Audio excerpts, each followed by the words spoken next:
সবচেয়ে বেশি ভালোবাসা প্রয়োজন বৃদ্ধ বয়সে, যখন ভাঁজ পড়া চামড়া, শরীরে শক্তি কমে আসবে, চেহারার বয়সে ছাপ পড়বে, চোখের নিচে ছানি পড়বে, যখন চাইলেও একা পথ চলতে পারবে না, হাতে মুঠোয় নির্ভরতায় একটা হাত লাগবে।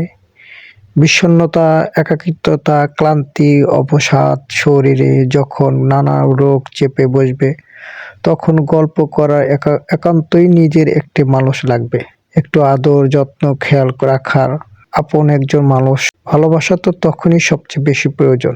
নন্দিত রায়ের বেলা শুরুর মুভির একটি কথায়, ওই কথাটাই যে একটা সময় পরে শরীর থাকে না, আকর্ষণ থাকে না, যেটা থাকে যায় সেটা হচ্ছে বন্ধুত্ব।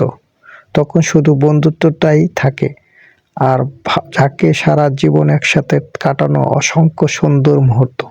দু চারটি আর থাকে সারা জীবন একসাথে কাটানো অসংখ্য সুন্দর মুহূর্ত। ২-৪ বছর একসাথে থাকার মাঝেই ভালোবাসার সার্থকতা নয়।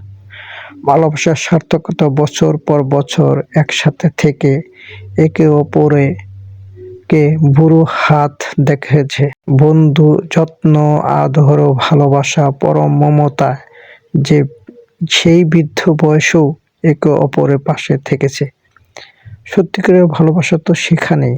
ধন্যবাদ সবাইকে। আসসালামু আলাইকুম।